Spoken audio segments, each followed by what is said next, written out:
Hey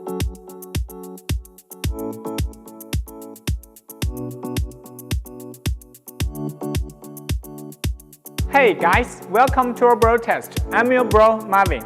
With the development of technology, people also have higher demand for security products. We want cameras to have clear picture, more functions and better stability. In the past, security products have been plagued by lack of clarity, smart features and video recording. At that time, we will want a more professional security equipment. Obviously, it can save a lot of trouble in various things. So, today I will test a Pro Series Motorized IP camera.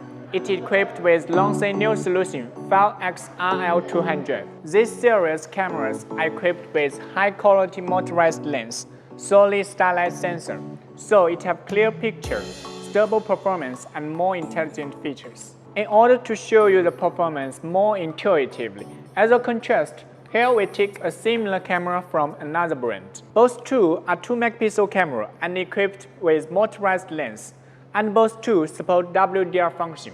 So what's the difference of these two cameras? Let's start it and see.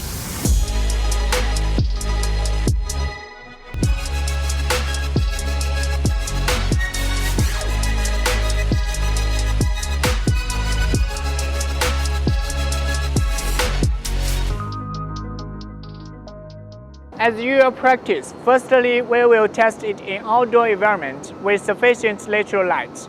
We will install these two cameras in a stand and see their performance. Those two cameras are metal housing. Test camera have only 3 screws, but Long's camera have 4 screws, so the installation will be more secure. And in terms of angle adjustment, Long's camera only need loosen 1 screw, then can adjust camera. It's more convenient.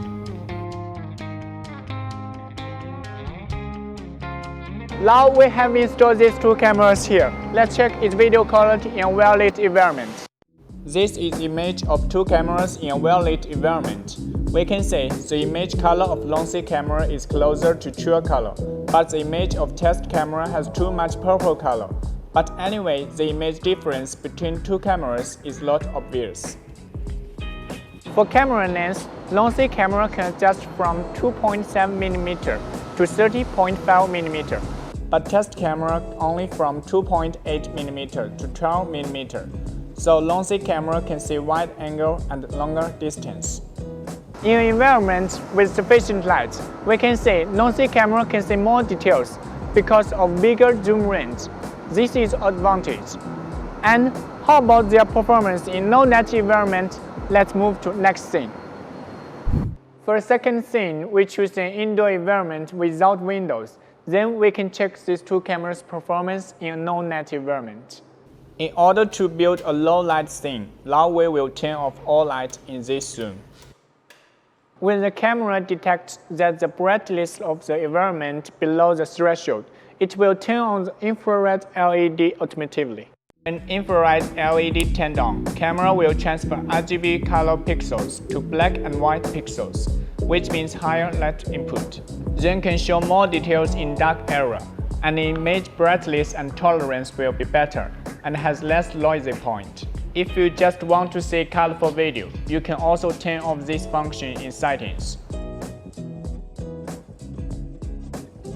When infrared LED turned off, the test camera have very obvious color deviation and more noisy. After zooming in, the problem is seen, but Long's camera image quality is better.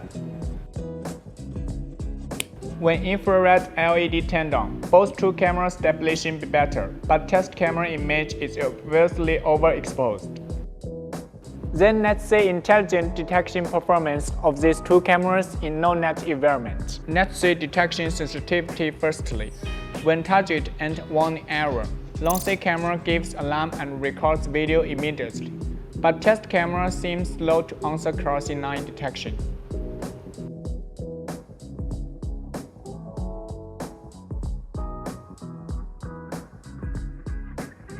For detect function, Long's camera can recognize people's face and do home detection, but test camera don't have this function. When we turn on home detection function, the camera AI system will only detect the home movement target and block the invalid reminder. The test camera will detect all moving targets in the image, but can't distinguish people or things. However, the test camera has a statistical function after triggering events. When the target appears in the screen, test camera will lock the target with the wireframe in the screen. Okay, let's back to image quality comparison. Actually, there is no big difference at normal day and night scenes. But how about their performance at high contrast scenes? In order to create a strong contrasting environment, we take a high-power photographic light and install a condenser for it. Then illuminate color card directly to create a large light ratio scene. Non-C camera have HDR function. It can help us see bright and dark areas clearly at the same time. And test camera also have WDR function. Let's check it and see their difference. Then we take sample image of these two cameras and compare them. When we turn off HDR function, we can see both two cameras can't get good quality video. The video is completely overexposed. We lost image details for bright areas. Test camera really can't see color card outline clearly. After we turn on HDR function, both two cameras restore some color information in the highlight area, and non-C WDR performance is better, have better color rendition and can show more details in dark area. But test camera have very obvious color deviation. And in terms of software usage, both two cameras support P2P function. We can log in camera from mobile app and web. For web UI, both two cameras' software function is similar, just have different menu structure. Finally, let's talk about price. Because non-C camera use high-level chip and lens, so our price is little higher than test camera, about $5 difference. Okay, that's all for the testing. I think after watching this video, you all will have a deep understanding of these two cameras. If you enjoyed this video, you can like and share it on Facebook, Twitter, and YouTube. If you have any questions, you can leave us a comment below. This is Marvin. See you next time. Non-C, more secure, more intelligent.